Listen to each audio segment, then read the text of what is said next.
Welcome back to the Red Beard Broadcasting Show. I'm your host, Broadcasting. The Red Beard Broadcast Podcast, the once a month podcast that goes out first on Patreon for all you loyal Patreon users, whom we have none of currently. And then we put it on YouTube because we're sick of talking into the void. Yep. Gotta have somebody here, even if it's just somebody who is randomly suckered into their news feed. Whatever works. Eventually, we'll just make enough content that we're kind of forcing our way down people's throats to where, but yeah, sure, we'll give these guys we'll give them a watch, we'll give them a listen, whatever else we got to do. So, Channing, any fun news in your life? You just got back from the trip, didn't you? Got back from Illinois, Murfreesboro, Illinois. How'd that go for you? It was fun. Nice little getaway. What'd you do? What's there to do in Murfreesboro? Not shit, really. Not shit. We drank some more, and then we went to the lake and drank, and then we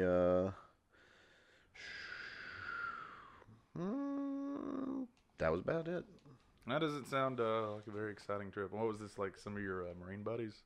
Yep. And then I know Nick and Eric, they came down and we gave them. They came up. Nick and Eric came up from Louisiana. Met me here in Florence. I drove the rest of the way, about 5 hours, to Murfreesboro. We got there, and then we just immediately started drinking. And then you brought them to Florence. Yeah, brought them to Florence, showed them around. Started immediately drinking. Yep. I joined you on that drinking, though. Yep. That was a fun little night. So, in case you haven't noticed, or probably haven't even been paying attention, we are in a legitimate office now. Not air conditioning. Not some storage shed or a living room. This is a room specifically for this. Yes. So we got the equipment, we got the desks. I mean, we're official.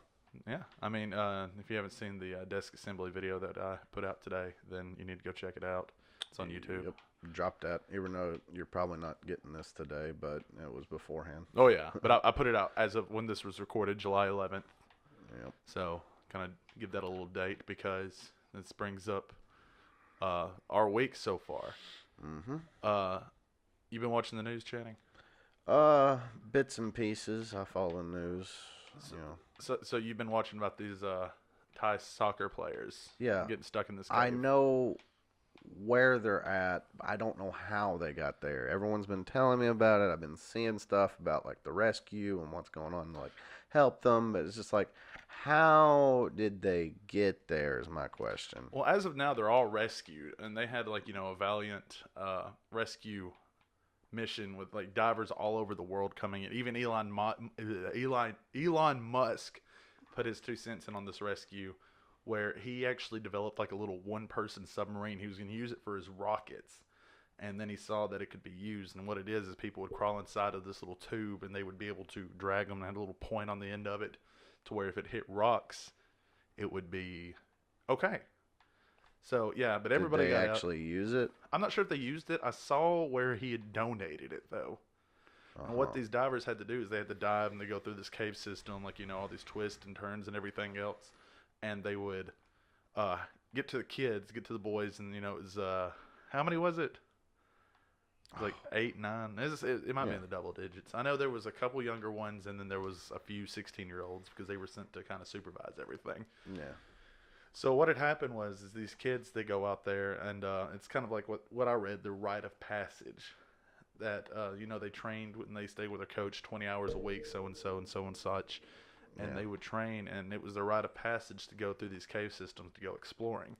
And on the entrance to this cave, they have everything mounted, hey, stay away, has the possibility of flooding and whatnot. Right. And the main soccer coach, he was aware that they were going to go on this expedition but not go into the cave. Right. And it was supposed to be a short little trip. And he said whenever he got back doing whatever it was he was doing, the main coach, he checked his phone, hadn't heard anything from him, went down to where the cave was, found the kids' bikes in their bags. Mm-hmm.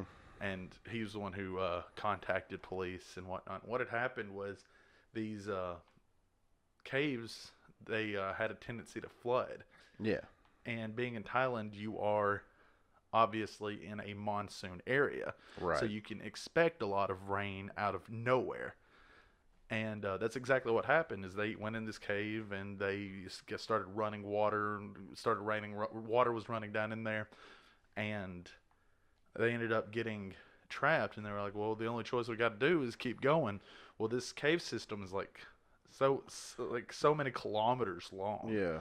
And they eventually got stuck, and they were in there for like 3 or 4 days before anybody ever even found them. So it took them a while to actually get rescued, and everybody's sitting there saying that this coach that was with them is being held as some kind of hero. He's a little bit responsible. That's what I was saying. I mean, he did do good in there where he sacrificed himself, made sure the kids were taken care of, and that's very good. I mean, you're a decent human being. You're going to make sure the boys that you're responsible for are going to get taken care of first and foremost. Well, at that point, I mean, you should, because you're the guilty one. So it's like, well, I got us here. I need to, at least make sure that y'all are going to, maintain, hopefully, till we get rescued. Because I mean, that's on you. You're in charge, no matter what kind of small unit leader you are. Your decisions are, especially when you have people's lives in your hand, your decisions are very important, and you always need to weigh the risks and stuff when like approaching that. And I mean, it seems a bit ridiculous that this happened because of a rite of passage. Well, I mean, and it's because I know all too well about rite of passages and this, that, the other, and how poor decisions could lead to people dying. Like, there was an ongoing, I don't know when it happened, how it happened, but it was just always the story I heard on Paris Island, where a drill instructor who was under the influence of alcohol came in the night, woke recruits up in their sleep, which is not supposed to do, got them fully dressed, and then marched them out into a swamp where they all died. Like every one of them? Every one of them.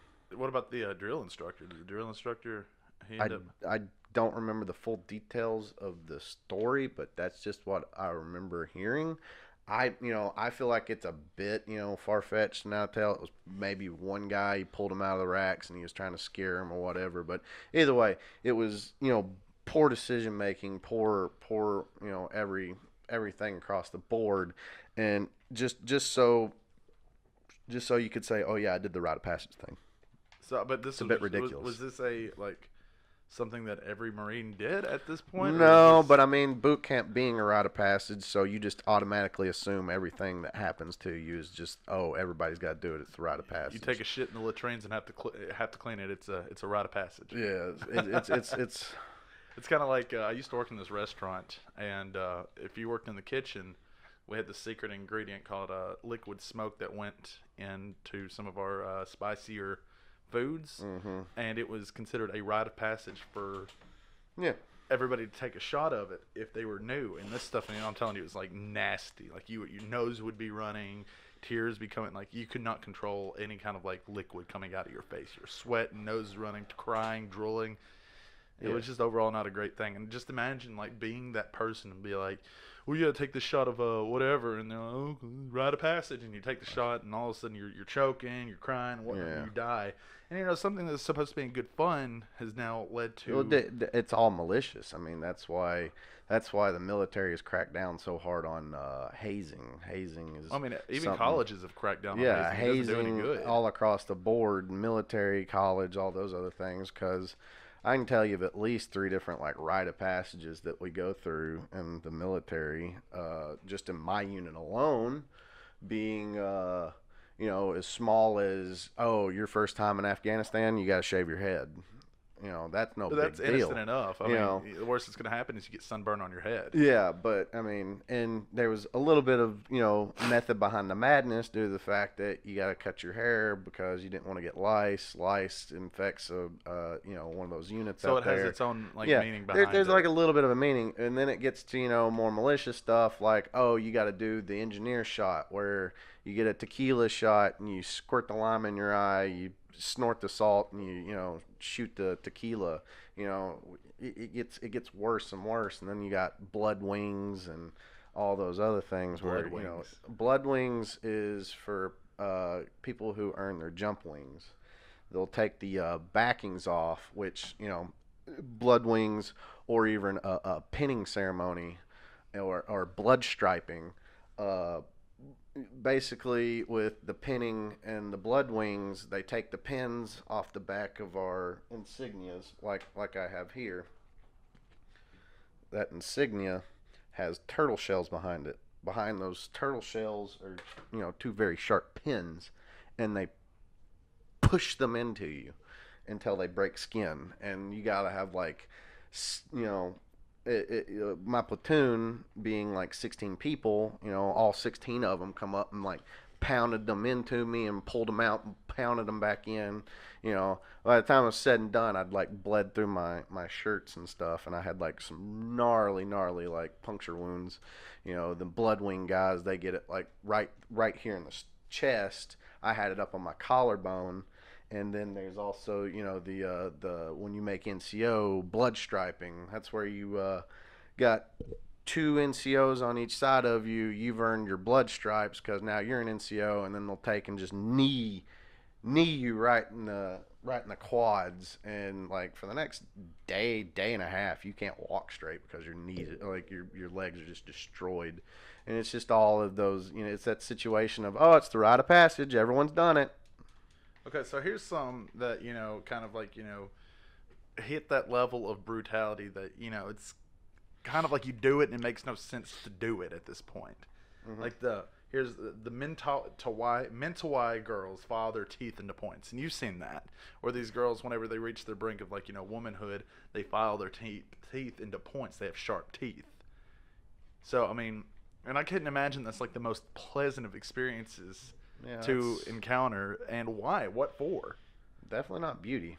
I mean, for sure. But you look at somebody coming at me with pointy teeth, I'm running. I ain't playing that game. That's zombies.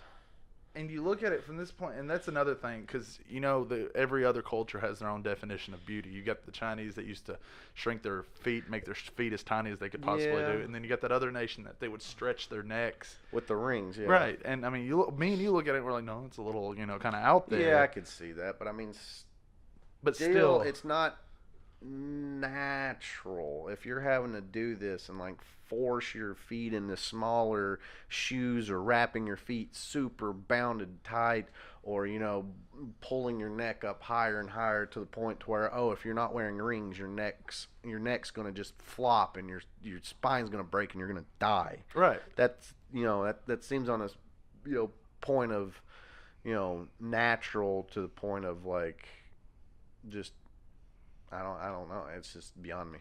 The Maasai boys hunt lions. Imagine that being your rite of passage in the manhood.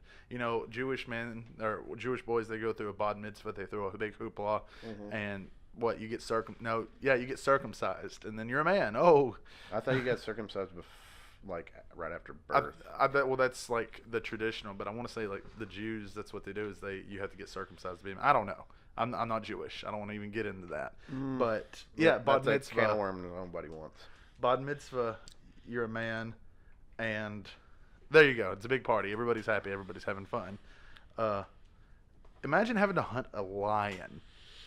Like, okay, Channing, you're 16. It's about that time for you to get a job. Yeah. You're gonna get your license, but before you do that, you gotta go hunt a lion. Well, and and another thing is, you could be all like, well, people go hunting lions in Africa all the time. I guarantee you they're probably not using a gun either. No, I mean, it's probably using like a spear or something. And that's terrifying. But, I mean, for them, that's normal. No, it's normal, but it's also like we need to know if you're going to survive. Yeah, and they're not living in, oh, I'm going to walk to Starbucks and, get me a coffee, and then I might go hang out down at the, wherever. No, these people like have to struggle to survive every day. And then and I bring this up a lot, but with like the Spartans, you watch 300, and they would send their children out to live in the wild and whatnot for a certain number of years, and they would come back. Mm-hmm. And it's kind of like their own special way of picking and choosing who's gonna survive. If you're weak, you won't survive. If you're strong, you will, and then we'll have you in the army, and we know you're strong, so we don't have to worry about you. Right. You survived out in the wilderness with no clothes for so long, and hey, you're good, man. And that's it's an interesting take on it, and it's taken Darwinism to a whole nother step. It's like the survival of the fittest. This is literally what Hitler wanted to do. He wanted to have the best of the best, but he got to pick who those were. Yeah. But who am I to say anything? Here's one that I'm reading right now. It's called, and this is on Cracked. It says it's the #1 most brutal rite of passage. It's the Native American trial of horrors. It says the Mandan tribe really didn't mess around when it came to providing their manhood. Their rite of passage, called the Okipa ceremony, basically came about when a bunch of them sat down to brainstorm. The young men weren't allowed to eat, drink, or sleep for 4 days, after which they had friendly sounding celebration called the Bison Dance. When the dance ended, that's when they had wooden poles driven through their flesh. So they that's they would sit around and not eat or drink anything for a while, and then they would party, and then they would have wooden poles driven through their flesh, and were suspended, screaming from the ceiling until they passed out, which for us would have been the moment that we heard about it happening to someone else. It's like, that the shock from that would probably be enough to kill somebody. You haven't eaten or drank in like 4 days. If you don't have an ample supply of water, your body's pretty much going into like safety mode, and if you just like put your body through a ton of shock during that, that's gonna probably kill you. That's what I was saying. And then it goes on to say it wasn't until the young warriors passed out that they were let down. And and it's whenever they regained consciousness. Like not if they died, they weren't men. They died boys. And when they woke up, they would see them as a gift from the spirits, and you're a man now. Good job. Good job, you made it. You didn't die. Good job. Imagine something like that going on here today. That would be, I guess technically it is, but not here. And here, you gotta turn your lights off and drive across the bridge at 80 miles an hour, which, is still not very safe, but nowhere near hunting lions or being suspended from poles until you pass out. Yeah. Yeah, so there's that. And back to what this original topic that I was going with here is, they rescued the kids in Thailand on their rite of passage. It's a happy ending. Nobody died. They didn't die. Are they considered men at this point? I don't know. Maybe they're considered really good soccer players. But the coach was severely dehydrated, very not lucid, but he just wasn't there completely. Right. And everybody's going to go to counseling for the rest of their lives, and they're never going to get over it. They were on a 10-meter little section of a little 10-meter area of land surrounded by water, starving to death, thirsty. It was just a big thing. Yeah, caves in general are just a bad idea to go into if they're unexplored or have posted signings saying, hey, don't come in here. Because people have went there and they were like, this is very dangerous. People don't need to be in here. Because, it's not like every other year you hear about mines collapsing in like Chile or something, or even like the people who die every year from going into underwater caves and getting lost in an underwater cave, or people who decide, hey, I'm gonna go underneath France and look at all the dead bodies, and then Like get in the lost. catacombs? Yeah. That would be awful. How many people? Imagine being trapped down there. Yeah, people have. That And would that's be the thing. awful, dude. They just got lost and kept going. They took flashlights, and then their flashlights died. But guess what? Sunlight doesn't go down there. And you get these people like nowadays, you get too close to them. Oh, don't stand next to me. I'm claustrophobic. Oh, I'm claustrophobic. Imagine being like some of these miners, and you have all this rubble piling on top of you, but not to the point to where you were dead. You're sitting there. You're fully awake. You know what's going on. You cannot move, and your only hope is somebody coming out to rescue you. Mm-hmm. And you're either going to lay there and slowly await your own death, or you're going to be rescued and be messed with for the rest of your life because of these crazy dark experiences. Yep. So, what else is there? You were going on about the catacombs. Yeah, I'm sure you go down there with a flashlight starting off, but that can only last so long, right? Yeah. So now you're wandering around these catacombs, this maze of tunnels up underneath, where is it, London, France, something like that? France. And you're wandering around, and your flashlight dies, and you don't know if you're walking in circles. It's probably just pitch black. Oh yeah, without a doubt. And it's just like my experience with that, and the reason I know of that, it's just like I saw it in that movie, As Above, So Below. is that the one with the crazy centaur person chasing that lady down below in the catacombs? What? Or am I thinking of another movie? It might be another movie. I think that movie's called Catacombs. Maybe. Anyway, it's the same place. But As Above, So Below, they like go down. It's like almost like a found footage movie, kind of. Right.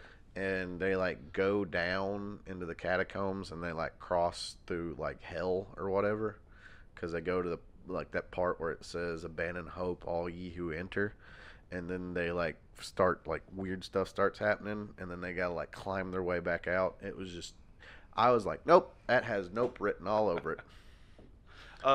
Catacombs is the same kind of premise, and that was I always praise that movie for being one of the most terrifying movies I've ever seen, even though it was a B movie. Yeah. Well, nothing says a B movie has to No, be bad. and like you look at movies like Drag Me to Hell. Drag Me to Hell is one of my favorite horror movies ever. Even though it's supposed to be a horror movie, it is not. It is not a horror movie. That movie did not scare me. That's the woman who denies the gypsy, right? Right. Eh. And she's got all these crazy hoofed people, and then it's just a wild movie. That is a ride. I went and saw that movie in theaters, no joke, 4 times because I loved it that much. Huh.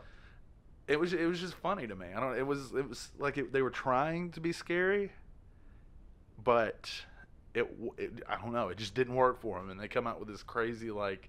There's a scene where the old lady's attacking her, and her teeth fall out. She's trying to bite her, so she ends up just like gumming her on her chin. I'm like, that's hilarious, dude. I mean, being there where you are, I'm sure that's terrifying, but I mean, that's just hilarious. I mean, God, and then that twist ending everybody saw coming. Everybody saw coming. And it's like they were trying to end that Shyamalan it, and then. Oh, hey, I sewed that button back on. What button? Oh, no. Oh, no. And then she's like, come on. But anyways, Catacombs. That movie, the whole movie takes place in the catacombs. She goes to this party, wanders off, gets lost, and then there's some kind of satanic ritual where they took I can't remember, it was a bull head, goat head, something, and they sewed it onto a man's body, and yeah, it was he was a centaur. And the whole movie takes place of her being hunted down by this guy with the head sewed on him. Right. And the whole thing's in the dark. The whole thing, you cannot see anything. They had no lighting, nothing. And you just heard like rumbling into stuff, and every now and then there'll be a flash, and oh, there he is. Like, like she was taking pictures or something. And it was a wild movie. And honestly, it's more psychological than it is anything. Well, yeah, that they were going for that, fear of the dark / claustrophobic feel, plus somebody's chasing you down with a bull attached to their head. Right. That's that doesn't scream pleasant in the least. So with that being said, let me turn your mic up a little bit. You're not peaking as much as I want you to. Yeah, well, my voice is kind of down. I'm a little down and out of the weather. maybe that worked. I was soaked in alcohol for the past couple days. Yeah. If you were in a horror movie, what would be your ultimate horror situation? My ultimate horror Yeah, situation. if they were making a horror movie about like your fears. Oh God. Well, Like, my fears have changed a lot. and they will. Fear can evolve. You know, it, I was never claustrophobic. I was never, scared of drowning or anything like that. So you like, You know, I don't. I don't know. It's just like nowadays. It's just, you know, it's changed. I guess I was a little afraid of the dark at one point. I was afraid of thunderstorms, because I watched like bad storms, like wreck some stuff. So that. But now I'm like completely over that. But it's definitely changed, to the fear of the unknown kind of thing. I'm always on alert. It's changed, once you've served. It's like, oh, I used to be afraid of the dark. Now I'm afraid that guy over there is going to whip around and shoot me. So is it like you're not afraid of the dark, you're afraid of what's in the dark kind of thing? Kinda. So if you could be in a dark and complete silence, be okay. But if you're in the dark with things shuffling around you, like being trapped in the woods. Yeah, I at hear. night, I sleep with the fan on, and mostly to like cover up my tinnitus I have in my ears. But I'll hear like noises downstairs, and I have to tell myself that it's like probably the house creaking.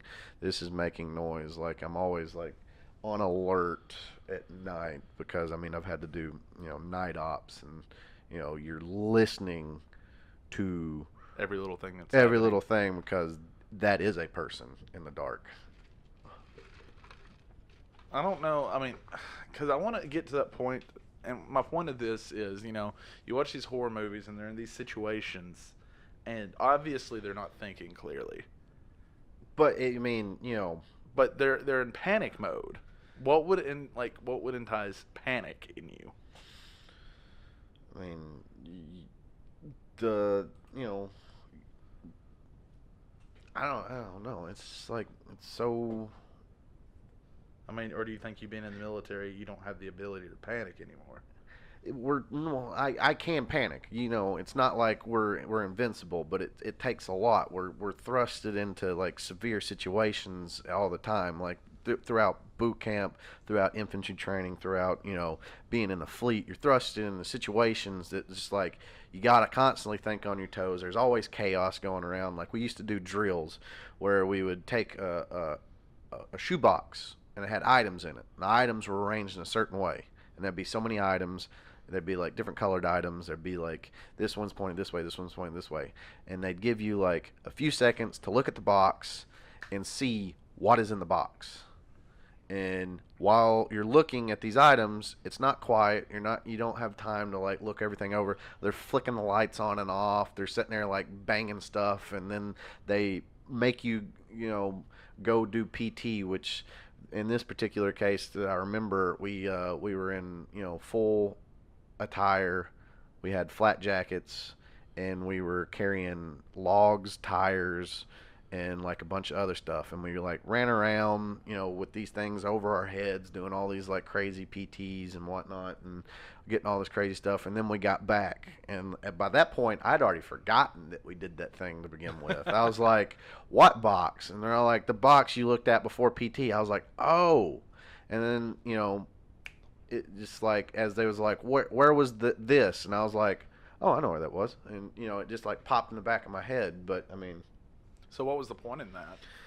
uh, it's the mental aspect. It's mental and physical. The mental part of it was you're supposed to remember the contents and how they were arranged in the box while going through very strong physical, endurance. And then whenever you got done, you had to keep your mental aspect about you as well. So, It's one of those things where you had to keep your mental and your physical faculties in order. right. So you could be surrounded by chaos, but be able to keep your wits. Exactly. Right. I don't. I don't know what mine would be, to be quite honest, either. I'm sitting there, and I try to put myself in these situations. I think being trapped would be something that would really bother me. Like, like I was talking earlier about the miners, surrounded by rubble in the dark and whatnot. I think I would have a huge issue with that. Yeah. That would be something that really bothers me to the point where I start panicking. Because I feel like anything else, I initially panic, but I feel like I'd be all right. I got to think logically here. I got to, okay, so if I go this way, it'll go this way, whatever. Being trapped in the dark, I don't think would bother me as much. But being trapped in the dark and not being able to move, not being in control, I think would really, really, really bother me. Yeah. Because I have to, I'm not a control freak, but I feel that things are better if I'm controlling. Like, I have to drive anywhere. If I go anywhere, I have to be the one driving. I'm the same way with that. I don't like being the passenger. I mean, if I trust you enough, and you're on that same level, and like I know you're not gonna go off and you're gonna fuck up and kill me, you're okay with driving. That's why I let you drive. Yeah. But if we'd been in the car with like the other night whenever we left, Nick and Eric would have jumped in the truck and started driving. I would have had a big problem with that. Yeah. I'd have been like, I usually like to drive unless I'm in an area I definitely don't know and somebody else does know. So I trust their judgment because I don't know the area as well as they do. Well, even then, I would be like, here, I want to drive. You just tell me where to go. Yeah, well, I mean, that's sometimes whenever you go to like a big city, I can't, trust, and I watch them drive and I'm like, holy shit, I'm grabbing everything in sight. But I mean, we always seem to make it out all right, but it's just like. And you will 9 times out of 10, but it's. Yeah. It's like, well, I probably wouldn't have been able to done that. We'd still be at the first, stop sign or something, I would still be waiting for like a hole I thought was big enough, Right. Well, have you been to the movies here recently? I know, man, you went to keep things going. Yeah. Rolling. When was the last movie you went and saw in theaters? What was the last movie I saw? Was it Ready Player One? No, I think I saw one more after Ready Player One. Garbage of a movie. Well, I mean, it was. Look, if I had to say, it was a very basic point A to point B to point C adventure. If I were to give with, a rating, oh no, the bad guy's trying to take it over and he's going to rule everything and he already has like all this millions of dollars worth of stuff and everybody already pays him for everything. But if he controls the game, he's got all the power in the world. The bad guy was super vanilla, and they just it was the same guy who played Daggett in the last Batman movie, or not the last Batman movie, but the last Christopher Nolan Batman movie. He played that sleazy like board member that was just, you looked at him and you're like, I hate your face. It was that guy. It was that guy, and that's how it was to me. But it was like you said, it was very like point A to point B. There was no twists and turns. I can almost, oh god, pop filter fell. I could almost predict how that movie was going without even really knowing anything else. Yeah. And I don't know. It was just very, very disappointing to me. And I'd give it a solid, 73, 74 out of 100. But because I mean the callbacks and whatnot, which were oh yeah, nostalgia. The nostalgia was nice, but the like callback to like the Iron Giant and stuff like that, which I feel like they blew their load with the Iron Giant too early in the movie. Well, had they not put the Iron Giant in the previews, it would have been a whole different. Well, no, they put it in the previews, but they also put it right there at the first of the movie. Whenever he's like, "Oh, check it out, she's got an Iron Giant," or he thought he goes, "Yeah, he's got an Iron Giant," all this other stuff, blah blah blah blah blah blah blah. And then you're all like, they're gonna use that Iron Giant later in the movie. It's like had they just like had it under a sheet, and you're like, wait, what's that? And then later in the movie, all of a sudden, Iron Giant comes out of nowhere. That would have been cool. I would have been kind of like whenever the freaking Mechagodzilla came out of nowhere. That was cool. I mean, that was cool. That was cool. I would have been okay with the callback of just, hey, look, there's Iron Giant under a sheet. They're working on it. That's pretty cool. I would have been okay with that, but no, they had to. Oh, look, it's Iron John. And there's no way they're not going to use that later. That totally wasn't in the trailer fighting something. Pointed it out immediately, and it was like, But it was Steven Spielberg, and that's what was very disappointing about it. Yeah, you could have done so much better. But I mean, Spielberg and Lucas have been slacking lately to where their films are just, you can kind of. Is Lucas doing anything nowadays? I mean, he had a hand in the Star Wars stuff, but he didn't direct it or anything. But I mean, come on, Indiana Jones and the Crystal Skull. Yeah, I mean, I was a senior in high school whenever that came out, and I remember enjoying it, but I wasn't as critical as I was, or as I am now. I can go into. I just remember seeing it, and I was like, man, this is such a different twist from like Raiders or, Temple of Doom. Or Last Crusade, this one was just like dumb in a way. I don't know. I was excited to see an Indiana movie in my time, and it was just like garbage. Well, it's like the new, because the last movie I went and saw. No, there's a reason I brought this up. I went and saw Jurassic World. The newest one. The newest one. Got it. And I was also very disappointed with that as well. And I took my son to see it. I've seen every Jurassic World or Jurassic Park movie that's come out in theaters since they've come out. I saw the first one, second one, third one, Lost World, and Fallen Kingdom. Lost World was kind of like, hey, yeah, it's pretty cool, but the callbacks is what was getting me. We're back, they're making all these sequels to the classics, but now they're doing it like, hey, remember when? Hey, do you remember when? Oh, there was a scene in. Yeah, but I mean, they loosely base a movie. But I'm sick of seeing it. Hey, look at this. Hey, you remember this? Hey, and then it's just like garbage. Hey, remember that? And it was just like, well, could you build a story around it? Maybe, I don't know. I mean, have you seen Jurassic World? Not the newest one, but the old one. No, I've seen the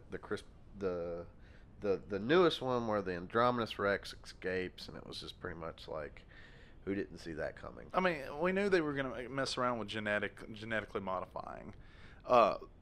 What they are doing, though, what I'm really happy with these movies, and I'm just going to go off and say, is they're filling in plot holes from the previous one. Like Jurassic Park 3 had huge plot holes. But I mean, that was, I don't know. I never did like the Jurassic Park 3 movie. I mean, it was okay for what it was worth. I remember loving it growing up, and I'll go back and I'm still like, yeah, this is a classic. I can't not like it.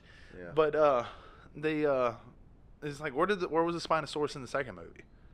Where was that? Where was he? Well, they were on a different island. No, they were on Isla Sorna in the second movie. Because on Isla Norma, the one where Jurassic Park was and where Jurassic World was, all those dinosaurs died, or they were supposed to. But then John Hammond's like, well, there's a Site B. Isla Sorna. Yeah, I gotcha. So, and that's where... but I mean, the Spinosaurus had, in the third movie, a much bigger cage. Well, and there only was one of them. But Isla Sorna... So maybe it was, trapped on its side, and they didn't really get to, show it in the second movie with Jeff Goldblum. Maybe, but the stuff I'm reading now is, that they went back to Site B after Jurassic Park, after the events of Jurassic Park 2. And that's when, Henry Wu started doing all this crazy genetic modifying. And they actually go in to point out that the Spinosaurus from the third movie is so hyper-aggressive. It literally makes a point to hunt them down. Yeah. To the point where he's breaking through cages to get to them. Right. And you see that characteristic in the dinosaur from the first Jurassic Park, the Indominus Rex or whatever it was. But I have a question, too, with that, is why... So we're going to call, Site A Jurassic Park and Site B the lab. In the park, they never hinted towards pterodactyls. No, and they didn't hint towards pterodactyls till the third movie.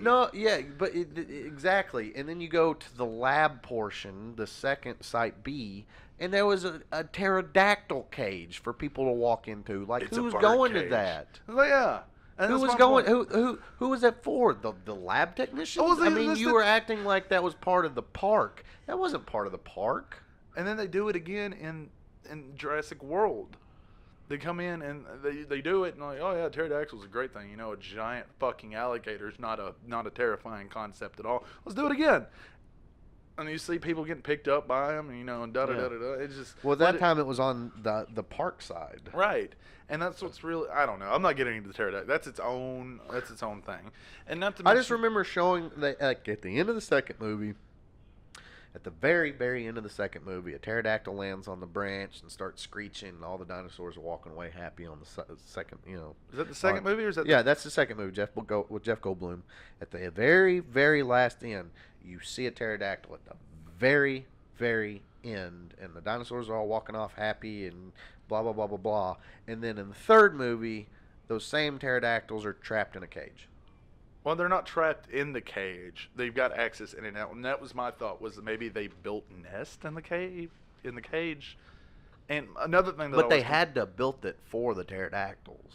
right, and So that means like either A, there were pterodactyls, which on the first one, I mean, it shows you the different cages. There was only like what 6 cages on in Jurassic Park. right, Minus, well, I mean, that we know of. no, minus the raptor cage, right, which is also a really stupid concept because A, the cage was super stupid small, and you have a very hyper intelligent animal in it. well, they didn't know it was But intelligent until after it was all said and done. And they're like, holy fuck. yeah, it was like they're learning. And it was like, well, why don't you kill them? You know? Because, I mean, you've done spent like all this millions of dollars on these dinosaurs, and you're like, I we know, can find but a way they to just catch kept. stuff. But you say that and it was like they kept breeding them because it was like, what kind of animal is this? Oh, that's a velociraptor. It was like, why are you still making these? Well, they go you into know that. they're dangerous. They go into that. They made all these dinosaurs, and they find out that they are social creatures. So like, oh, they're getting stressed out, so they're breaking the cage or trying to break the cages. Yeah. So they're gonna make all of these, and they make this big female. And this is something I caught rewatching it. Is they made a big female, and then that big, which they were all supposed to be female. She killed all of them but 2, and that goes back to this rite of passage. Maybe, you know, those were the stronger ones, and she was like, okay, it's us. So now there's only 3 raptors, and I don't know. That was its whole thing. Then, but also like the cage was so small and you couldn't see anything. Why have that's like having that I don't think that it's was like meant to be a having cage. lions or tigers at the zoo, but the foliage is so thick you can't even see the lion or the tiger. You're just like, yep, there's a lion and a tiger in there, and you hear them roaring, but it's just like I don't see it. I don't think that that was actually meant to be a cage. I think that was meant to be like a holding thing, where they breed them, they feed them, and whatnot, and they couldn't put them in cages yet because, I mean, look at what the Dilophosaurus had, and the T-Rex had, and whatever else they had out there, which that's its own thing I'm going to get into later. So you think it was like that holding pen, kind of like because in Jurassic World, where it was like that circular pen, and the raptors like put their heads in like those caltrops. Yeah, that's exactly, because in the video game you look at in Operation Genesis, and even the newest one that's come out, Jurassic World Evolution, that little thing is where they come out, and you make them in the lab, they go into there, and then you release them into the cage from that little paddock. Mm-hmm. So that's what I'm thinking. I just always assumed that was the cage, and I was like, why have something that you spent millions of dollars on and you can't even see it? And then, well, that's why I was thinking that, maybe because, you know, you can't put you can't put any fish directly into a fish tank, especially like if you're introducing them all together. Yeah. You gotta get them used to stuff. So maybe they grew up in a lab and they did this and that. But also, why was the Dilophosaurus cage so gigantic? Well, I mean, you gotta have room and room. I know, but I mean, and there might have been more. The freaking Newman drove for what, like 4 or 5 miles into that cage? You don't know if he was out or not. And that's the thing. I don't even know if he wrecked in the cage or not. No, he definitely drove in the cage. Remember, he opened the thing. He opened the gate. He opened the big gate that said "Welcome Jurassic Park," and then he also opened another cage, and that's where he was driving through. I think he drove. That's why he cut the power. I think he drove through one of those cages to get to the other side to get to the East Dock faster. Well, see, I think the one he opened, it was a perimeter fence, because that was another thing that they made a big deal about in the first movie. They were like, well, why do you cut the power to the perimeter fence? And then it showed him opening the doors. Yeah. And that's why he cut the perimeter power, because he had to be able to open not only the big doors but the perimeter fence, which that confused me too, because remember that whole welcome to Jurassic Park scene, and they're driving in a Jeep. They're just driving along, and stop, and they get out and they look, and there's a big Brachiosaurus. They didn't drive through pens. They drove through perimeter. Yeah. And they're driving, getting their way to the park, and then all of a sudden there's a Brontosaurus. Is that not in the cage? I know it is. Yeah, they definitely drove in the cage. And then the Gallimimus were just wandering around in a field. Mm-hmm. No, I believe that there was like a good bit of them that and then the Triceratops too. Yeah. They were literally driving on their little path. They didn't go through a cage to go see that Triceratops. That was not moved. Shit was literally right behind it. Was that not in a cage? Was that just wandering around? No, that was definitely that scene in itself is a little bit weird, because I believe that's in like a safari version where they go through like one portion and it's like closed off, I'm guessing, because you didn't really see him go through the entire like different scenes of the park. You only definitely know that the T-Rex cage was, electrified, and the Dilophosaurus cage was electrified and big and huge. But then like the herbivore section, it kind of had like, those safari land, things where it's like people sitting on the hood of cars driving through a safari land, and there's, wild lions and stuff roaming around. It's like, how safe is that? Because you're looking at a, Triceratops, pretty much a rhino. Rhinos charge cars, I'm guaranteeing you a Triceratops, if, felt threatened, because there was no kind of like fences in between the cars, and there was no lock mechanisms on the car to stop the car, stop people from getting out. The thing just could easily rampage them. Right, and then that can't be the only dinosaur, because I mean, in the second movie they had Spikosaurus, they had all these other Spikosaurus. Spinosaurus. Stegosaurus.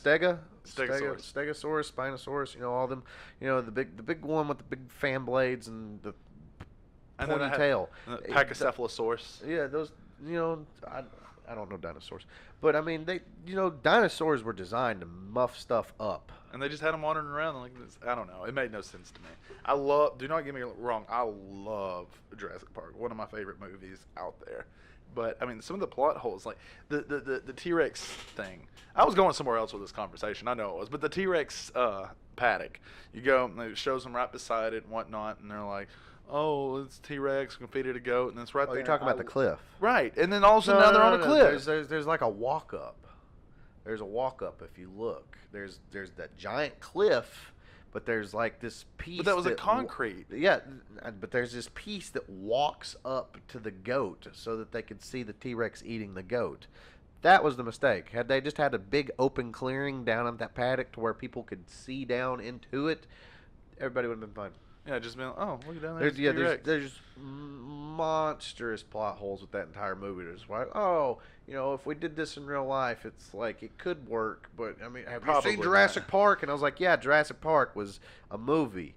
No, I guarantee you, if you go to the zoo, you can't just walk up to the freaking lion cage and almost reach out and touch the freaking lion. Right. There's a giant, I gave it here at gulf UNA. in between you and the lion, and then there's this open area. But I mean, fool me once, shame on me. The freaking tiger that escaped from the San Francisco Zoo. They didn't properly plan that a tiger could jump more than 7 feet. And guess what? It can. And I've seen house cats. It jumped up, caught the top of the fence, and leapt over it and attacked 3 kids. That's terrifying. That's terrifying. But even like here at UNA, we have But I guarantee you right now, if you go to a freaking tiger cage, it's more than a 7-foot freaking tall fence. Yeah, and the lines at UNA, the local college here, they you got electric fence, gap, another fence, and they're 25-foot tall fences. Yeah, it's a no bullshit like we're not gonna, accidentally let one of these things out, And then it even goes into the whole don't even bring your domestic pets anywhere close to these. No. I'm going to go grab my other drink. Tell them about our merch. All right, guys. I bet you noticed me and Zach wearing some awesome T-shirts. These are our first line baseball tees, quarter sleeve. These have our logo, nautical lettering. We're also trying to, try for some other lettering. We're gonna have baseball tees, regular tees, tank tops, hats, beanies. Koozies are a big one. We definitely want them koozies. Got to keep the drinks cool, and it's all gonna have our nice logo and brand name on it. We're bringing you, for a decent amount of price. We're hoping that if you help us with our Patreon, we'll help you. First 100 subscribers, we'll pick the names and we'll send you some merch like a T-shirt, baseball tee, whatever we have laying around whenever we get some more around. And then we'll routinely, as we move up in subscribers and our Patreon levels, if you reach our higher levels in the group, we can send you merch, whatever it be. $20 membership, get a free shirt, free T-shirt, free T-shirt. I think we're doing $5? No, $10 get a koozie. There's all sorts. I gotta get that all set up though. Yeah, it's a work in progress, but the merch is good quality, as you see. Vinyl, it's really nice. Do take care. It is vinyl. Wash it inside out. Yep. You want a donut? No. You still sick from whatever the hell you ate earlier? Dude, I'm like hardcore, like sipping water like every second, trying to like settle my stomach. I don't know what I ate, but it was bad. Okay. Still on the discussion of movies here. I can't remember the last movie I saw in theater. The last one I can for sure say I saw, which I feel like me and Heather went and watched another one.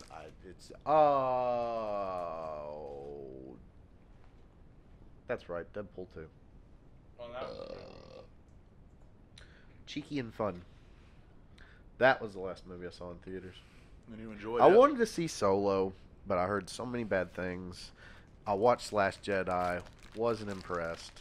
But you're glad you watched it. That's how I was. I was like, would not see it again, but I'm glad I saw it. I had to watch it 3 different times. Why? Because I just got uninterested and quit watching. That's how it is. It got so damn boring. Like that whole casino planet scene. God. No, what was the point in that? Huh? What was the point in that? Yeah. It was like, these are bad people. And like the chick, Rose, she just like, everyone's bad. Everyone's bad and evil. And it's just like, you realize this goes both ways, right?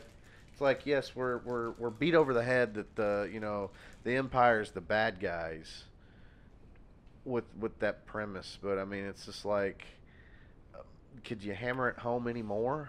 We realize, yes, First Order, the Empire, bad. Ooh. But, her backstories was just like, just beating you over the head with, these people are evil. And it's like, okay, whatever. I got it. Evil, bad. I just want to see, I want to see I want to see what's going on, It's, in the racetrack scene and all this other stuff. It's just like, that had no congruency. And it's like, she come from the desert planet. Those things aren't even from a desert planet. What the hell did that matter? But that fight scene between Kylo Ren and the temple guards, that was pretty cool. Would have been cooler if he just would have like monstered them, like just chopped through all of them. Like he just shoved Rey aside and just did it himself. That way you're like, oh my God, Kylo Ren is going to be super tough to beat now. He is. I mean, but, I like no, they made him a bitch. Everybody who's ever talked about this movie talks about how terrifying Kylo Ren is. They're like, oh, he's a child. He throws temper tantrums, this, that, the other, blah, blah, blah, blah, blah. Rey's stronger than him, blah, blah, blah, blah, blah. They've tried to hammer home the point of strong female lead character. And they've made the bad guy get beat not once, but twice by her. The thing is about Kylo Ren is they're also You can't go into a third movie wondering how the good guy's going to beat the bad guy when they've already beat him 2 other times. well now you Luke didn't beat Vader at all in the movies until the very end. and he didn't even really beat him. No, he chopped his hand off and Oh, like that's struck right. him down. But the thing is, He now, didn't finish him is the thing. you go into the movies, you look at the original trilogy, you had this constant wave of like, this presence over like looking at you, and let that be the Emperor Darth Vader. And, oh God, it's scary. And Yeah. you carry that into the prequel trilogy, but every the prequel trilogy Because you're had like, somebody else. this is how Vader gets made, and you're like wondering how everything came to be. So you already know what's going to happen. And then they wasted so many cool characters, like Darth Maul. They wasted him as a character, and he could have. Like, I wish they would have kept. You had this looming presence of Darth Maul constantly there, but now you've got this enemy, who is Kylo Ren, and he's going like something you don't see other enemies going through in Star Wars, and that's these moral dilemmas. Yeah. Kylo Ren wasn't born into evil like everybody else was. He didn't choose it, or he did choose it, and he wants to be big and bad, like Darth Vader was, whatever, Grandpa's the best. But now he's like, going through that. You don't even know if he's the one who killed Han Solo or if Han Solo did it for him. He didn't. He killed Snoke out of all of this, and now he's going through these moral dilemmas. His mom's still alive. For some reason, Carrie Yeah. Fisher's still alive. You ever know she's dead in real life? How are they gonna fix that one? They killed her off perfectly in the movie, And then it was the perfect point to be all like, "Hey, she's dead. She had a good run. Kylo was supposed to kill her. He didn't, and he tried to pass it off like he did. And then Mary Poppins fucking happens. It's like, what the fuck was that? And that's the thing. When in the fuck does the Force bring you back to life and float your ass through space? Get the Well, fuck I think she outta was here. still alive, and she just was able to pull herself to. You're in space. You're dead, and the whole bridge blew up. Everyone's dead, and you just force yourself alive. No. Get that out of here. Get that the fuck out of Here's here. the thing, though. Basically, what it should have been is Carrie Fisher should have been dead. Pinky, the admiral that took over, because the only thing that She I looks remember very from familiar. the only striking thing I got out of her whole entire time on scene, because it was very just her presence was bland, was the pink hair. So she pretty much is just like, meh, I'm in charge now, and she should have just been like, telling Poe off, be like, this is my ship, blah blah blah blah blah, and then at the end just be like, it's what she wanted, and then he would have been like, and then she would have sacrificed herself, be like, you know what, whenever he finds out you're leaking our fuel, and be like, yes, and you're gonna take them to that planet while I ride this ship and get destroyed and hide. So that's how it should have went. No, she snaps out of it, beams him, and it's just like, well, then why? And then I'm still not 100% sold on the fact that Rey is not Leia's daughter. I'm not. I mean, I don't. Because I feel they're hinting at it so hard, and they're sitting there trying to throw you off whenever Kylo's like, they were scrappers, they sold you for beer money and all this other stuff. Your parents don't care about you, blah blah blah blah blah. It's like, I feel like at the very end, if had Carrie Fisher not died, and if they got all the way to the third movie and were like, I'm your mother, and it's like, no shit. Well, I mean, look at Thanks it. for showing up 3 movies later. Look at it from this. I mean, who were Anakin's parents? I mean, his mom was nobody, and he didn't even have a father. Very, very true.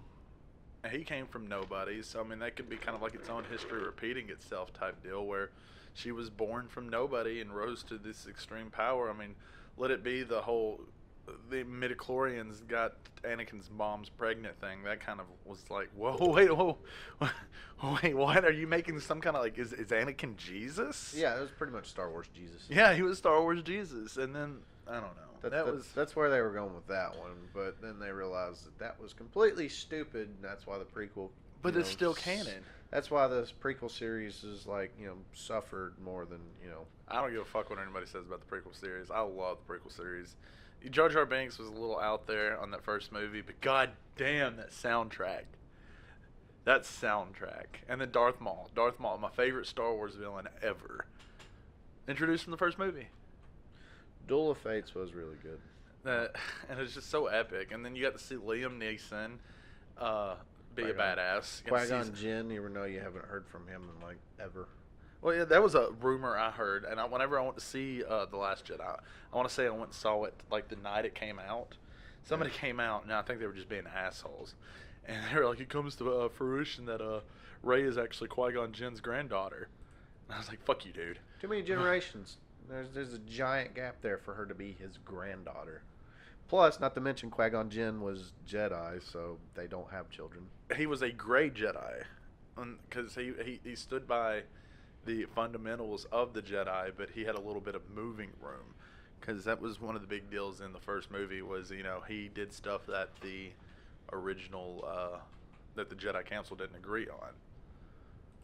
And another thing I'm very confused about is the Jediism. Is that a religion or is it a science?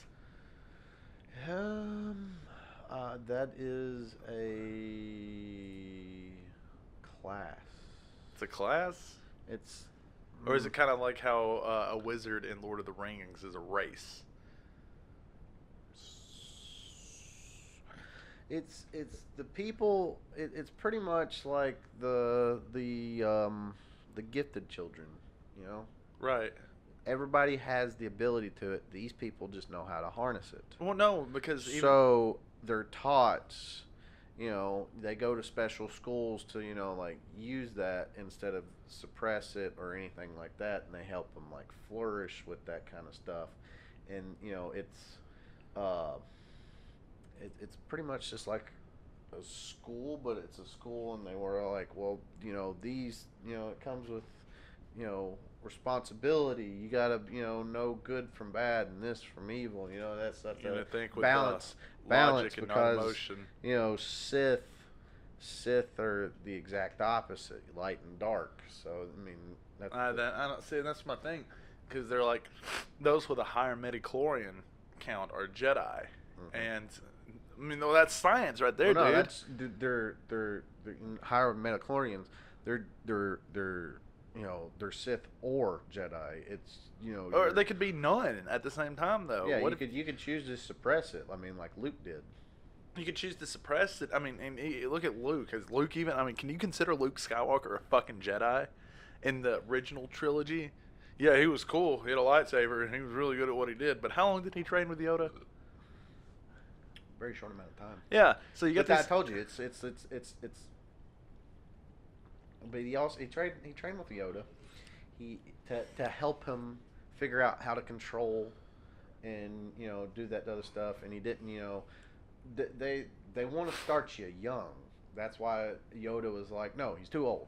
Can't train. With Anakin was like 8 or 9 or 10. Yeah, both of them were like, no, he's too old. You can't do it. And it's just like, but why? So. And then he takes Luke and he's like, oh yeah, let's go. I'll show you how to do this. And then die. Yeah. So I mean, they're taught. It's not like they were. But so you don't think that somebody could, like one of these kids, they're just no. As a matter of fact, I know it to be true, because remember the last scene of The Last Jedi, you had that kid use force power and grab a broom. They have the ability to harness this power without being taught to do it. Yes, I told you. Yeah. So I mean, I don't know. Is he a Jedi? I told you. What is? Yeah. What is? No. It's like everybody has midichlorians around them. It's just the higher midichlorian counts have this ability, so they teach them to control it. Right. So, and then you look at the Jedi and not use it for ill will. But you look at like the Jedi Council and whatnot, and you're like, you can't marry, you can't do none of this, So at that use logic and not emotion. So what about this kid? What if this kid grows up? Yeah, but what is he? He don't have to be a Jedi though. He doesn't have to be a Jedi, but he's not a Sith. So what is he? He's just a person. He's just a force-sensitive being. Everybody is. I mean, by the standards of it, he would be able to locate a kyber crystal if he ever went to the point to find it. Like he could find one. He could build a lightsaber if he tried to look up the instructions online, and he'd be able to build it. And all of a sudden, now you got this force-sensitive being running around with a lightsaber. It'd be like if Han Solo was force-sensitive. Man, that guy's an asshole. Imagine him with a fucking... I'm pretty sure there are rogues out there. I'm sure there are, but what are they? Because, I mean, Jedi's obviously good. Sith is obviously bad. What's that in the middle? The Jedi are just a way. I mean, that's like... Yeah, that's my point. Is it a religion? Kind of sort, yeah. So, but it's a science at the same time. And that's what's confusing about it. It's like, yeah, because of science, you're this way, but because of a religion, you're this way. I don't know. It's just a whole fucking, like, oh. And they release so much shit, like, with the release of the new movies and whatnot. You would think that they would be like, hey, this is how things are. They have not once introduced, they introduced Rey. Rey's a Jedi. Rey hasn't had any Jedi training, but she's still a Jedi. She's the last Jedi. Mm-hmm. But she's not a Jedi. She doesn't follow the Jedi way. Well, she does accidentally, I guess. But still, is she a Jedi? Yes. Was Luke a Jedi? Yes. Luke was what, 17, 18 whenever he was found. Mm-hmm. He could have been fucking going around plowing girls, and he could have a little couple bastard children running around on Tatooine. Yeah, but it's not like you can't have kids ever in your life ever before. But that's exactly what it is. But yeah, but that's because they start you out young whenever you're going for the Jedi Council. So see what I mean? Leia would also, fall under that category. Yeah, she's not really a Jedi, but she's a Force user. So you think they're just great? I think here's what. But she fights for like good. So I mean, most people are all like, "Oh yeah, she's a Jedi. She's the rebel leader." It's like, but she's not like Jedi.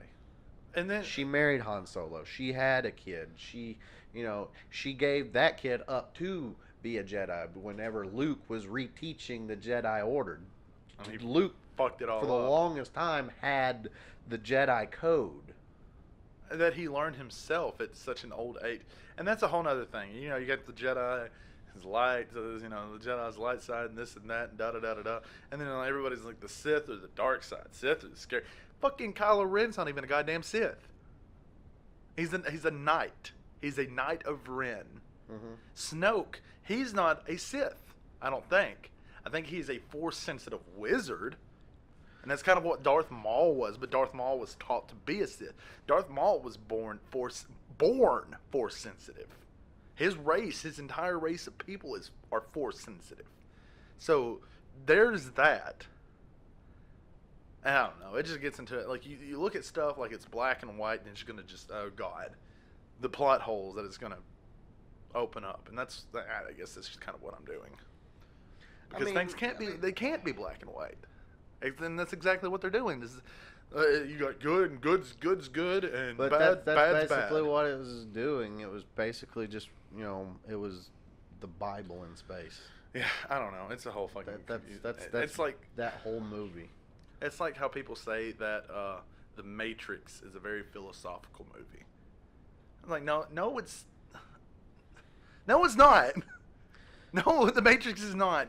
You're able to manipulate the stuff around you while you're in the Matrix because you're somehow manipulating the code to do so. Mm-hmm. That's just hacking. Yeah, I mean, it's just you're using your brain. That movie also has a ass ton of plot holes. I'm not even getting into the Matrix. Yeah. I'm going to avoid that whole... Well, first off, how did dude have a secret meeting with Mr. Smith if nobody put him in the Matrix? Exactly. But I'm not, like I said, there's too much stuff. I'm not getting into the Matrix. Love it as a movie. We'll save it for another time. Well, the first. How long? I don't know about the second or third. We've been talking about movies for close to an hour now. Yeah. Time to move on. Changing subject. So you told them about everything going on with Patreon and this and that and da da da da da. Yep. So me and you, we like to play a bunch of video games. Mm-hmm. One that I'm a fan of, but you're not. Fortnite. Season 4 ends tonight. Ooh. And season 5.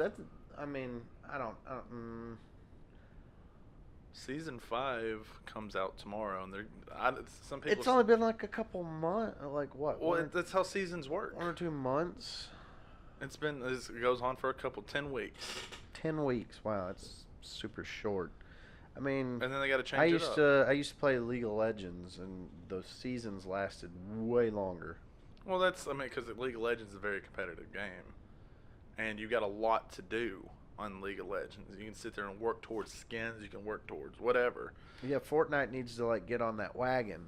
But I mean, at the same time, because holy shit, everything costs V-Bucks, and you barely earn any V-Bucks at any time. Well, I mean, it's a free game at the same time, though. How are they going to? So is League of Legends. But League of Legends, people would like shit out fucking money for the riot points so they can get legendary Udyr skin that costs $20 that brought you no advantage whatsoever. But why?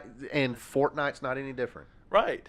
Exactly. But people do it. So why does Fortnite hop on that bandwagon and free up the V-Bucks a little bit more often? Because I tell you right now, Fortnite is as big as League of Legends when League of Legends started. Right. And so they're doing why the is Fortnite so stingy with their shit? Is what I want to know. They're not. That's the thing. They're less stingy. You can win V-Bucks. You can win V-Bucks. No. You could not win Riot points. No. You have to earn. No, you don't earn Riot points, but they had another one, in-game currency and stuff. But that went towards champions, not skins. No, it went to skins too. No, you had LP and RP. Well, I don't think you could buy, but you could buy champions and you could buy runes and stuff with in-game points. But you could also buy, Riot points too. And I think you took. I can't remember. It might. I feel like at some point you could have used IP as well to buy skins. No, because that was one thing I got aggravated with because, I unlocked other champions I wanted to play with, but I couldn't ever get the cool skins for them, so I had to legitimately go spend money. I spent a lot of money for skins for whatever reason. And here's another thing they do. In Fortnite, the competitiveness is, it's one game constantly. There's no ranking system. You play your one game and you're done. You're done. After that game, you can get off. You don't have to worry about your rank or anything like that so far.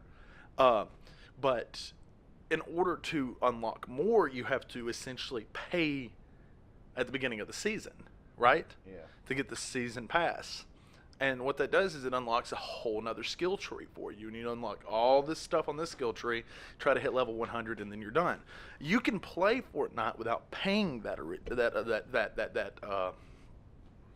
that initial fee at the beginning. And when you do that, you don't have the option of that tree. You don't get the cool skins. You don't get the dances, the emotes, or whatever. And it's got its own little thing. And I think that's one thing you're looking at is, here, I can pull it up for you right now, is, on the free version, you can unlock V-Bucks. But I started playing Fortnite for the first time in forever a day ago, and I'm already up to 350 V-Bucks in just the first couple level ups. But I'm more than positive, like skins and gliders and stuff like that are like north of 700 plus V-Bucks. It just depends on which one you get. I mean, if they gave everything away, they wouldn't make any money. Yeah, but I mean, they're not giving anything away hardly. I mean, you're one of those, you don't want to pay for Fortnite. And I can understand. It's a free-to-play game. Why would you want to pay for it? I barely paid for League of Legends. Right, and that's just how you are as an individual. You don't see the point in it. And me, on the other hand, I want the skins. I want to unlock stuff. I want something to work towards. Whereas you get on Fortnite, you're just going to fuck around, shoot people, get pissed off, and leave. I like working towards stuff. I like working, and that's why I like the battle pass. And if it's let it load, they give out quite a bit of V-Bucks. And I'm about to count it up and see how much each tier will give you. Because I want to say, if you were to play the entire season and get level 1 through 100 on the battle pass, I want to say it's set up to where you can pay for the next season if you didn't spend those V-Bucks. Does that make sense? No. It like rollover data basically? Well, yeah, but like if all the V-Bucks you win in the season, if you didn't spend them, go off and get skins, if you didn't spend it on gliders or emotes, you would go in the next season with enough V-Bucks to pay for the next season. Uh-huh. I think. I could be wrong. And I probably am. But you can't do that with the season pass because I think like the most you can, I don't know, I'm about to pull it up, I'm about to look. It's a whole nother concept. God, the loading screens. So, speaking on the terms of Battle Royale, did you've played some Sea of Thieves, right? Yes. Did you know it is rumored, not confirmed, I don't think it's been confirmed as of yet, but they are thinking about putting a Battle Royale in Sea of Thieves. Right. So how would you feel about that? They got to do something. Sea of Thieves is way too empty of a game. It is vast, but it is so empty on content. Go to this island, dig up a treasure chest, bring it back, get money, and then you can like buy shit for your ship and buy shit for your person. But once you've done that like 5 or 6 times, shit's, you're over that. You're done. You're like, I ain't gonna do this no more. It's basically just essentially every, it's GTA on boats. Other players come out of nowhere. They wreck your stuff. You're trying to like go get stuff, or just you're just trying to like mind your own business. Go over here and get this. Nope, these guys are gonna hound you, and then you and that guy, or you and that team versus that team, and y'all are pretty much just, hey, we're gonna go sink each other until one of us quits. Right. So it's just so it's empty on content, and I feel like if they had a battle royale or anything else to just help the appeal of the game, it would be so much better. All right. So I did the math. You win a total of 1,800 V-Bucks, 1,800 V-Bucks. And that is equivalent to about $18 worth of V-Bucks, which would be close enough to get the Battle Pass. Out of all of that, if you did not buy the Battle Pass, you would only get 300. Mm-hmm.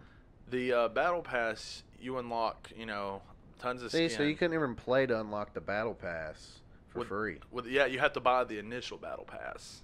But then, like, if you were to play it, you could continue and get to level 100, because you stop unlocking stuff at level 54 on just the regular one, but you unlock stuff every level. When you said that it earns what, 1,800? Right.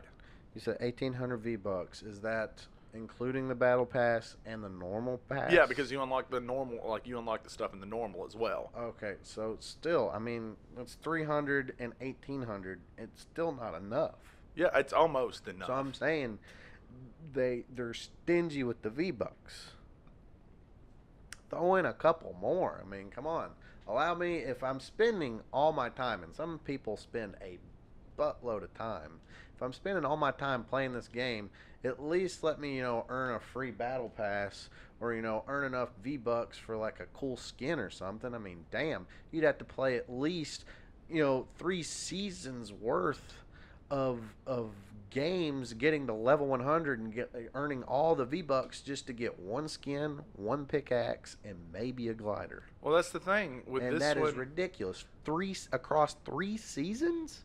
No, I mean, because you start off this season getting 2. At level 1, you got 2 skins.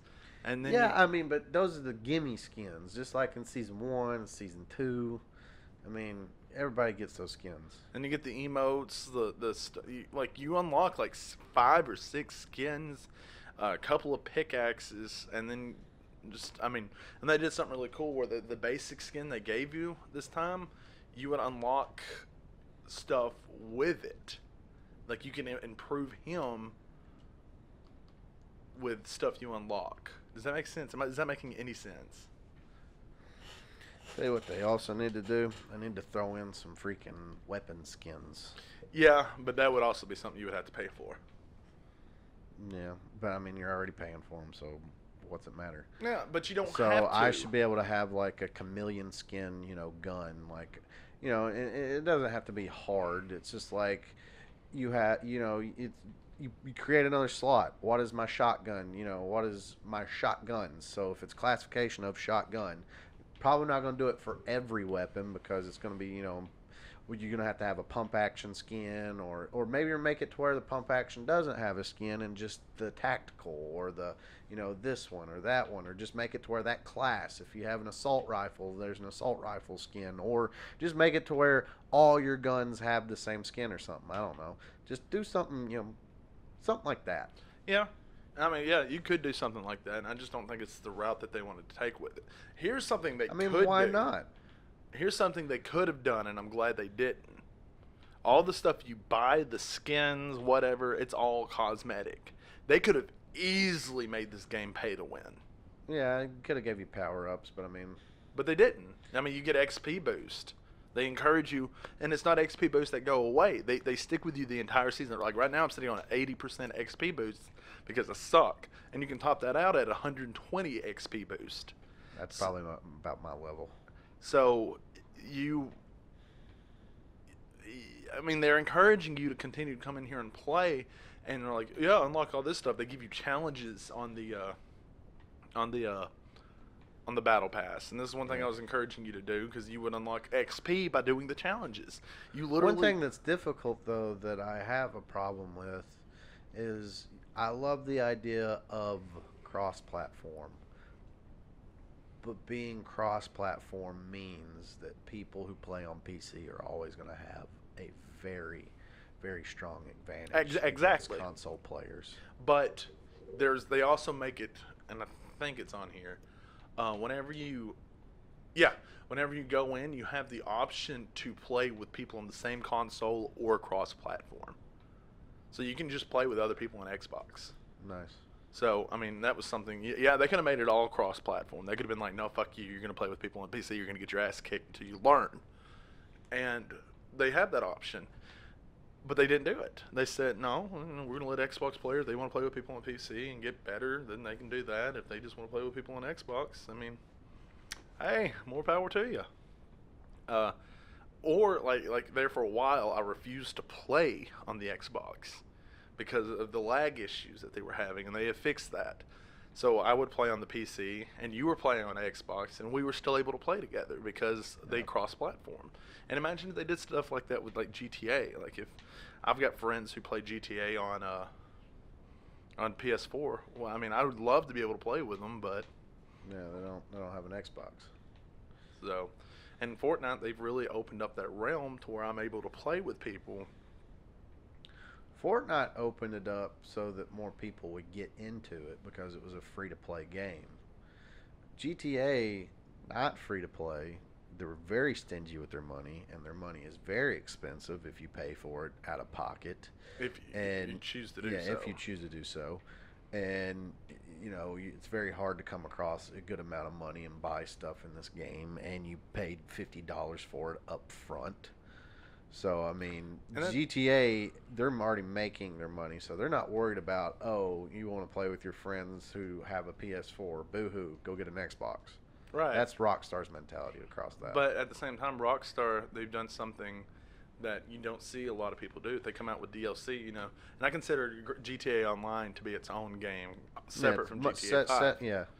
The DLC they've released for it, you could have very easily made somebody pay for that. But they released it for free. Ever since you bought GTA, you never had to, like you said, the initial purchase, you've never had to go back and purchase anything. Let it be, if you want to go buy $1 million in-game currency, you're more than welcome to do so. And a bunch of people will do so because, their prices are steep. You can sit around, you can grind all day and night and everything else and try to get as much money as you can, or you could go type in your debit card information and buy $1 million and be ready to go right then and there. Now you get the new shiny shit while everybody else is walking around waiting on it. Oh, I got the jetpack. Oh, you're still on the ground. Oh, you know what I'm saying? Dude, I still don't even have like half the crap people just like jets or the damn rocket bike. God forbid if I'm driving down the road, not even in a mission, and I get freaking blown up by some dick on a rocket bike. Well, that's the fun of it too, because I like being that dick sometimes. Sometimes I want to go in there, I want to be that dick. It's okay if I do it, but if you do it to me, fuck you. You know? I I do it to you all the time. You get pissed off at me. Yeah, because it's just like it'd be different if I was trying to do something, and yes, it's more frustrating if I'm like trying to deliver something and you blow me up. I'll never do it. Trying to deliver it, and well, no, say you're different. You're just some random guy, and you blow me up and you destroy my package. I get why you did it, because you get points or money or whatever, or it's just the simple hard aspect of you're trying to stop me. But whenever I'm just not even doing anything and I'm like standing there and I'm like driving down the road and somebody just has to come kill me, not once but several times for the sheer fuck of doing it, that's when I'm like, all right, you can go get dick AIDS, because it's just so annoying. You're being annoying for the sheer fact of being annoying.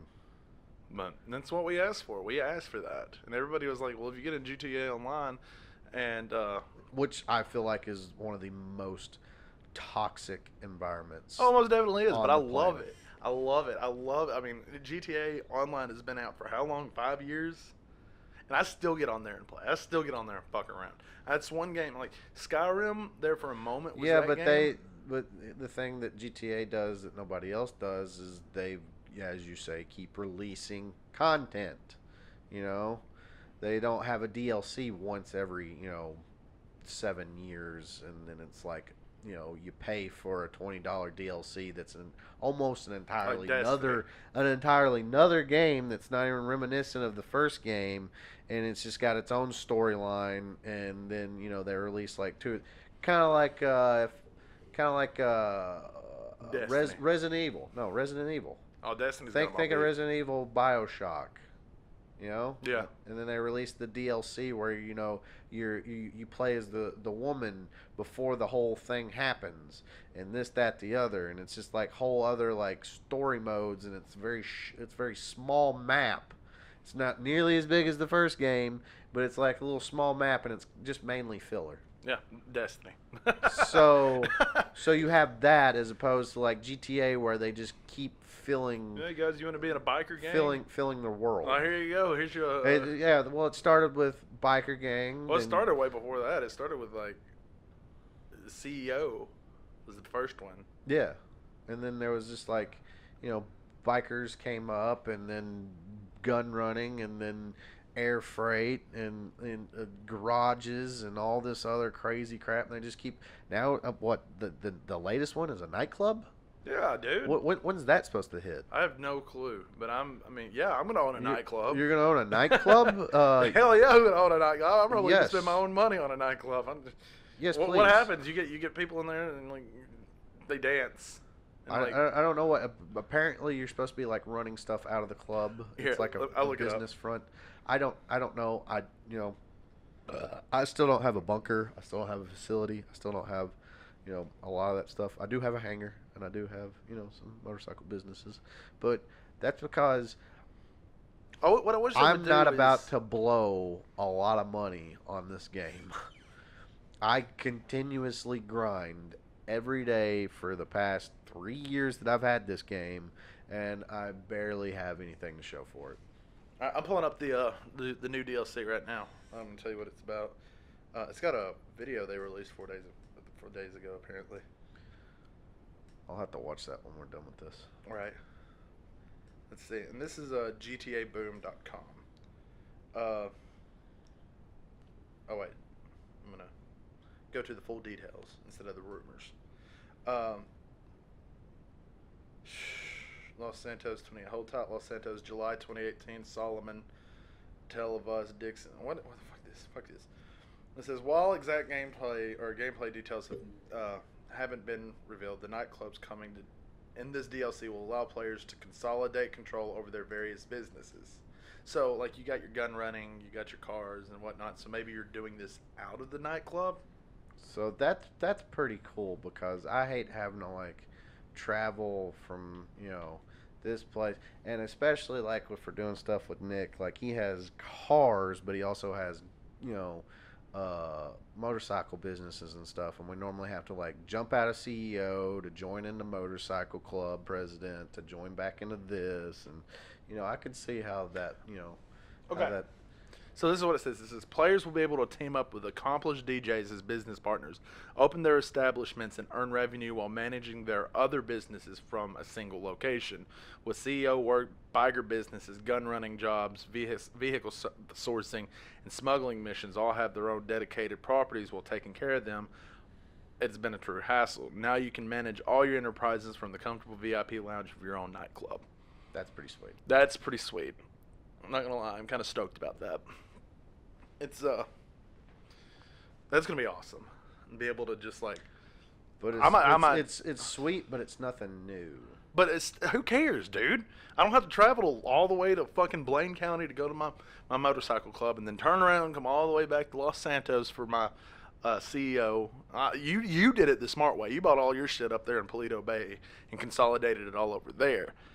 Yeah, but that's just the motorcycle club businesses. But And even if I you were might to be get able to have a bunker up there too in a facility, but CEO buildings are only in the city. But now you'll be able to do that from a nightclub. You can take, like, if they let you sell your old shit, like sell your bunker, sell all this other shit, and consolidate it into the nightclub, and they put like a nightclub in Sandy Shores or something like that, man, let me tell you, They're not going to put a nightclub. they'll have to put something in Blaine County. They will have something in Blaine County.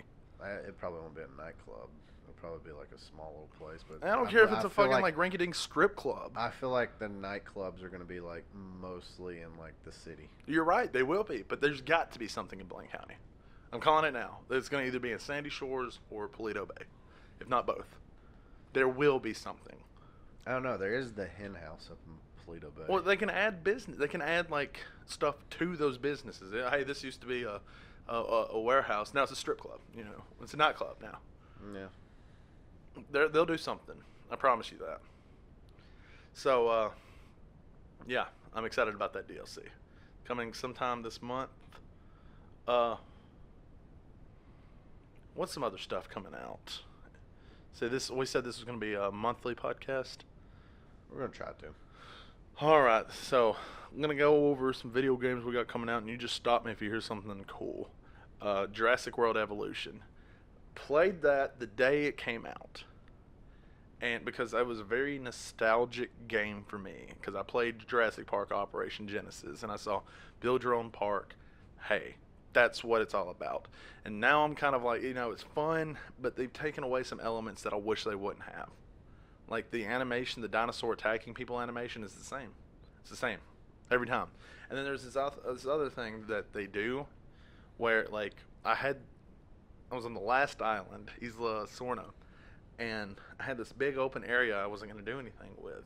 So I put in 2 fences, one on one side, one on the other.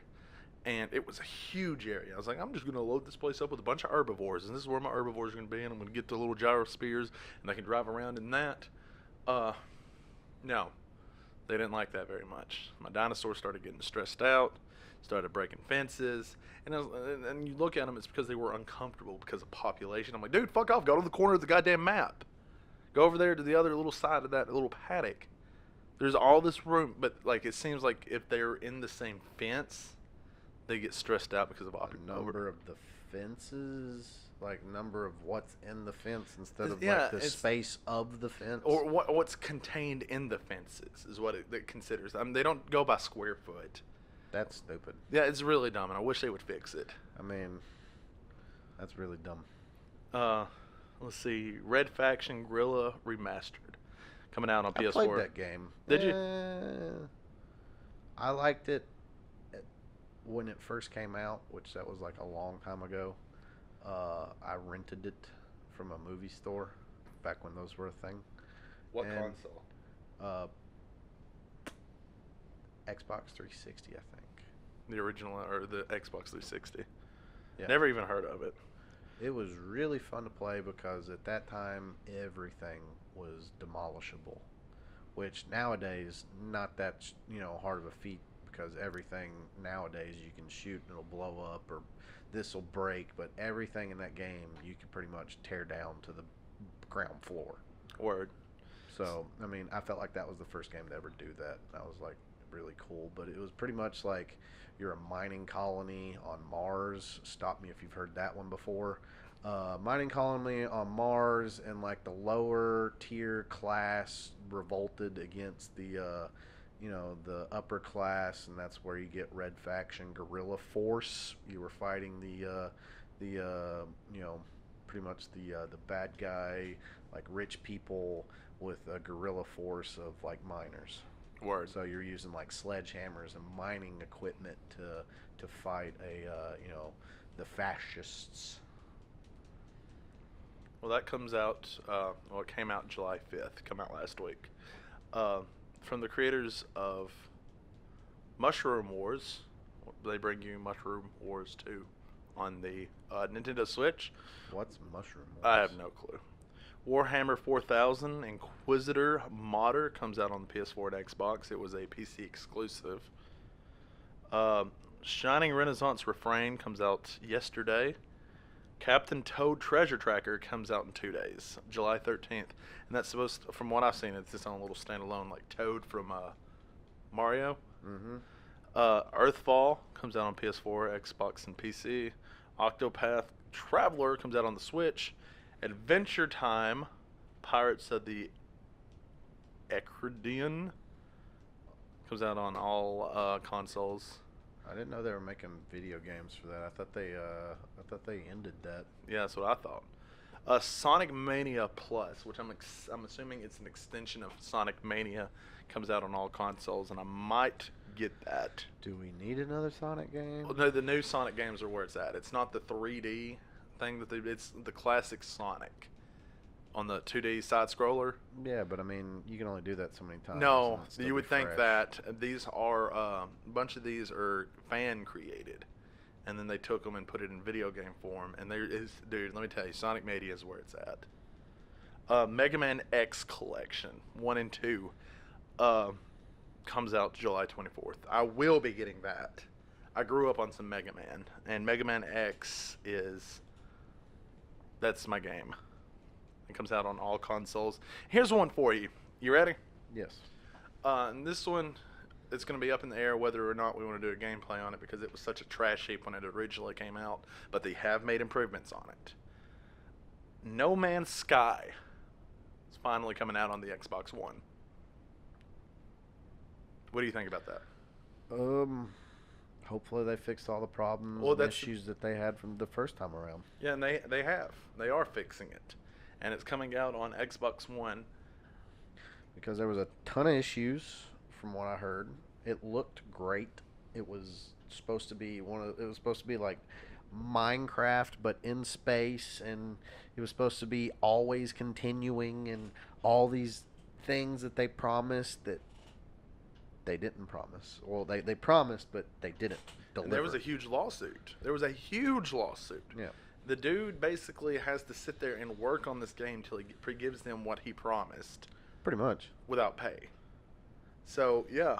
I'm thinking about picking it up and seeing what it's all about. I might even do a gameplay on it, but we'll see. The Banner Saga 3 comes out July 24th on all consoles. Not only just PC, but it also comes out on Mac. So, did you ever play the Banner Saga? No. I did not either. I was hoping maybe you knew what that was. I was like, you got me. No. Chasm comes out the 31st, and Code of Princess EX comes out the 31st. Chasm's it's PS4, Xbox One, PC, and Code of Princess EX is a Switch exclusive. And I'm going to look at this Chasm, see what this is. CHASM. Mm-hmm.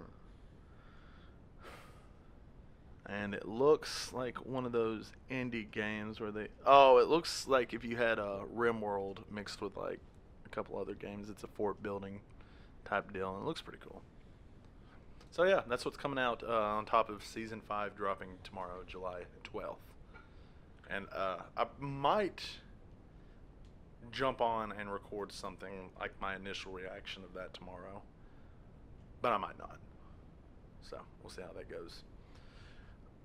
I think we've hit all the topics we wanted to talk about.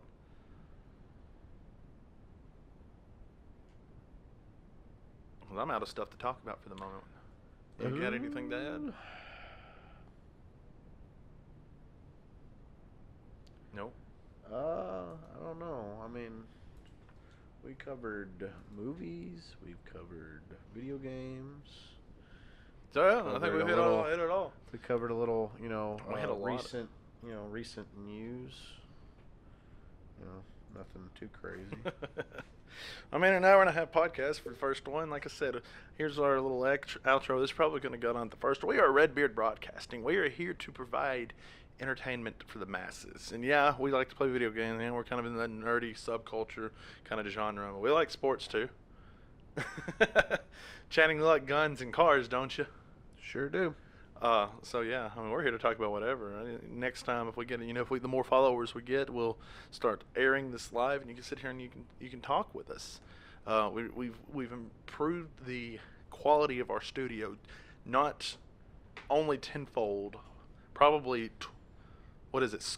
A scorefold, 20-fold. So we've got the stuff available to us. We've improved upon it. We've made ourselves more comfortable. We've branded ourselves, and we are here for entertainment. Me and Channing, we are your host. We are Redbeard Broadcasting. We will see you next time. Don't forget to check us out on Patreon. That's www.com. I did it again. www.patreon.com/Redbeard Broadcasting. Facebook.com/Redbeard Broadcasting. We're also on YouTube, hopefully probably where you're watching this. If you have any ideas, have any questions or anything, you let us know. We read all comments. Please follow us on Twitter at Broadcasting Red. If we can get a Twitter following, I will be putting up live updates of when we will be releasing stuff, or letting you know when we're streaming, because we want to do streams. And don't forget, we do have merch available. We have the classic white baseball tee. We got the gray and black. Looks pretty good. I'm a huge fan of it. We're going to do koozies. We're going to do all sorts of crazy stuff. First 100 subscribers, we will be doing a giveaway with that. We will be giving away a baseball tee with any kind. We can do black and white. We can do with the orange beard or red beard. We can do whatever. Just kind of have to interact with us a little bit. So first 100 subscribers, they get put in a drawing, and then, yeah, we'll go from there. We are Redbeard Broadcasting. We'll see you next time.